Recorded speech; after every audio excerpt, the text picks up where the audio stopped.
কিছু না হলেও বাংলাদেশে আমার মনে হয় কোনো একটা ইস্যু হলেও সবার আগে আমাকে সেখানে কিভাবে টেনে এনে রেলেভেন্ট করা যায় তার প্রচেষ্টা চলছে। আজকে একজন তারকার কোনো একটা পার্সোনাল লাইফে চেঞ্জ আসলো, আমি দেখছি আমার ছবি দিয়ে ছবি বানানো হচ্ছে। আমার শুভাকাঙ্ক্ষীরাই আমাকে আবার শেয়ার করছে যে আপনি দেখেছেন।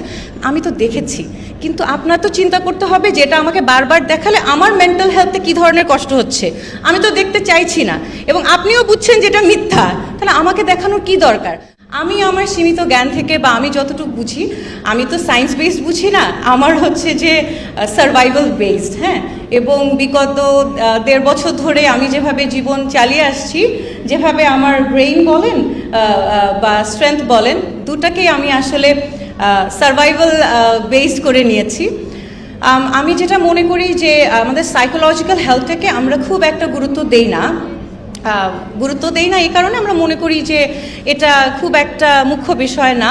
আমরা ফিজিক্যালি যদি ভালো থাকি তাহলে সাইকোলজিক্যালি ভালো থাকবো, সেটা যেমন সত্য, তেমন সাইকোলজিক্যালি ভালো থাকলে আমরা ফিজিক্যালি ভালো থাকতে পারি। কারণ আমি মনে করি যে এখানে আমার বেশিরভাগই students, so I will addresses তুমি, because I kind of can connect more. তোমরা যখন মন খারাপ থাকে বা খুব টেনশনে থাকো বা অ্যাসাইনমেন্ট সামনে খুব স্ট্রেসে থাকো, তখন তুমি চাইলেও কিন্তু তুমি জানো যে এখন একটু হেঁটে আসা যায়, কিন্তু তুমি হাঁটতে ইচ্ছা করবে না, তোমার লেথার্জিক লাগবে, তোমার নড়তে ইচ্ছা করবে না। আমি জানি না, আমার সাথে এটা হয়। আমার যখন খুব মন খারাপ থাকে কোনো বিষয় নিয়ে, যখন আমি খুব বিচলিত থাকি, আমি তখন আর ফিজিক্যালি অ্যাক্টিভ থাকতে পারি না। কিছুটা কাজ আমি করি যেটা না করলেও নয়, কিন্তু মনের স্বতঃস্ফূর্ততা থেকে যতটা অ্যাক্টিভ থাকার কথা সেটা আমি থাকতে পারি না। তারপরে আমার ব্রেইন ওয়ার্ক, আমি জানি যখন আমার মন খারাপ থাকে, আমি একটু পরে বলবো কখন আমার রিসেন্টলি খুব মন খারাপ হয়। যখন মন খারাপ থাকে তখন আমি বুঝি আমার প্রোডাক্টিভিটিও কমে যাচ্ছে। আমি মনে করো 1 সপ্তাহে আমি জানি যে আমি কী কাজ করতে পারি। আমি আমার রিসার্চ পেপারে কাজ করতে পারি, আমি আমার ডিপার্টমেন্টাল কাজ করতে পারি, আমি আমার এক্সট্রা কারিকুলার অ্যাক্টিভিটিস যেগুলোর সাথে আমি জড়িত সেগুলো কাজ করতে পারি। আমার সব মাথায় লিস্ট করা থাকে, হ্যাঁ, যে এই সপ্তাহে আমার এটা শেষ করতে হবে, কিন্তু আমি সব লিস্টই আমার মাথায়, কিন্তু লিস্ট আর ঠিক হয় না, আমি আর কাজ আগাই না, আমি প্রোক্রাস্টিনেট করি এবং জমিয়ে রাখি। That only ads to my stress. তো আমার মনে হয় যে আমাদের ব্রেইনটা সচল বা অ্যাক্টিভ থাকে যখন আমাদের মনটা খুব অ্যাক্টিভ থাকে। তো সেটা আসলে এক ধরনের সেলফ প্র্যাকটিস একটা বিষয়। সেটা আসলে আমি মনে করি যে কেউ তোমাকে মন ভালো করে দেওয়ার রেসপন্সিবিলিটি কেউ নিতে পারবেও না। নিজের মধ্যে স্ট্রেংথ যোগান দেওয়া, শক্তিটা যোগান দেওয়া কমপ্লিটলি তোমার উপরে। তুমি সাহায্য চাইতে গেলেও তুমি আল্লাহর কাছে সাহায্য চাইবা বা সৃষ্টিকর্তার কাছে সাহায্য চাইবা, কিন্তু এই বাদে তুমি যখনই মনে করবা যে আশেপাশে ও কেন আমাকে সাহায্য করলো না, এ কেন আমার সাথে এরকম করছে, তখন তুমি ডিপেন্ডেন্ট হয়ে যাবা অন্য একজন মানুষের প্রতি। এবং মানুষ কিন্তু আসলে দিন শেষে তোমারটার আগে নিজেরটা দেখবে, তার স্বার্থ দেখবে। তুমি যখন মনে করবে যে সে আমারটা দেখলো না কেন, তখন তুমি যখনই তোমার ডিপেন্ডেন্সি গ্রো করবে, তুমি দেখবা যে তোমার মেন্টাল স্ট্রেংথটা কমে যাচ্ছে। মেন্টাল স্ট্রেংথ কমে গেলে তোমার ব্রেইন অ্যাক্টিভিটি কমে যাবে, কারণ তোমার কিছুই করতে ভালো লাগবে না, because you are dependent on somebody else feeding into that confidence in you. That dependency creates a lack of confidence, a lack of conviction, and something that you want to do with the help of others. যে ও এরকম করলে হয়তো আজকে আমার মন ভালো থাকলে আমি কাজটা শেষ করতে পারতাম। No, don't do that.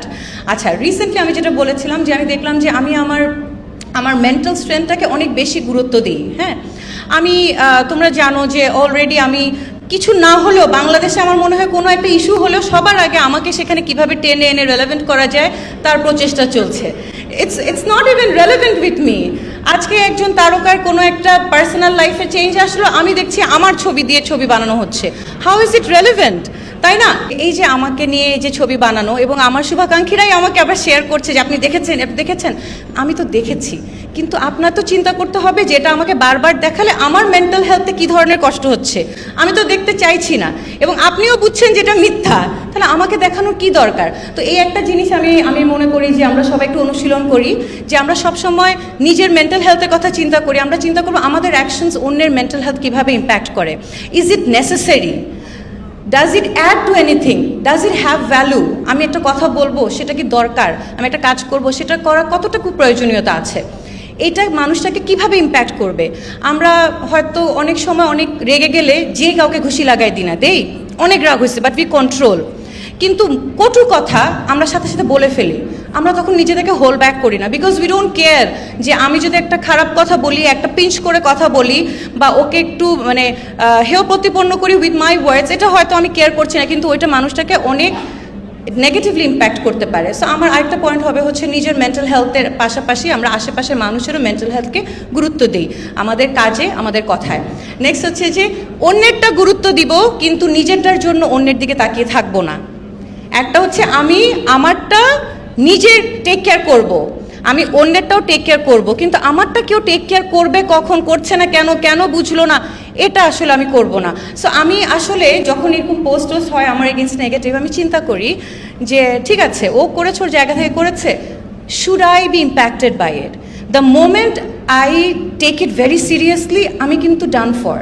আমি দরজা বন্ধ করে রাখবো, আমি 2 দিন বের হব না, 3 দিন ক্লাস ক্যান্সেল করব, এতে করে কার ক্ষতি হবে? আমার উপরে যারা ডিপেন্ডেন্ট, আমার আশেপাশে যারা আছে, যাদের সাথে আমার ডে টু ডে ইন্টারাকশন, তারা ইফেক্টেড হবে। আমার বেবি এখানে বসে আছে, সে এফেক্টেড হবে, সে তো বুঝবে না মার কেন মন খারাপ, মার সাথে সোশ্যাল মিডিয়াতে কী চলছে, তাই না? তো এগুলো আসলে আমার মনে হয় এগুলো সব স্ট্রেংথের বিষয়। তোমার ব্রেইন দিন শেষে your physical activity is guided by your brain activity, right? And your brain activity is only sparked when you have that strength from within. So try to nurture that. 2টা পয়েন্টে আমি যদি মনে করো যে কি ম্যাডাম কি বলতে চাইলো, 2টা পয়েন্ট, একটা হচ্ছে নিজের মেন্টাল হেলথ ওর সাইকোলজিক্যাল হেলথের দায়িত্বভার অন্য কাউকে দেওয়া যাবে না, সেটা তোমার নিজের উপরে, নিজেকে সেই শক্তিটা যোগান দিতে হবে, আর সৃষ্টিকর্তার উপরে ডিপেন্ড করতে হবে যে আপনি আমাকে পথ দেখান, আপনি আমাকে বিপদ মুক্তি দেন। হ্যাঁ, আর আরেকটা হচ্ছে যে নিজেরটা করব, অন্যের থেকে আমি যদি এক্সপেক্ট না করি, কিন্তু অন্য তো আমার উপরে এক্সপেক্ট করতেই পারে, তাই না? তাহলে অন্যের মেন্টাল হেলথের বিষয়টা একটু মাথায় রাখবো, এটা বলে আমি শেষ করতে চাই। প্রোগ্রাম শেষ হলে বাইরে একটু গান বাজনা হচ্ছে, যদি শরীক হন তাহলে মানে I will be thankful, and thank you so much, and thank you for waiting for me. আসসালামু আলাইকুম আবার।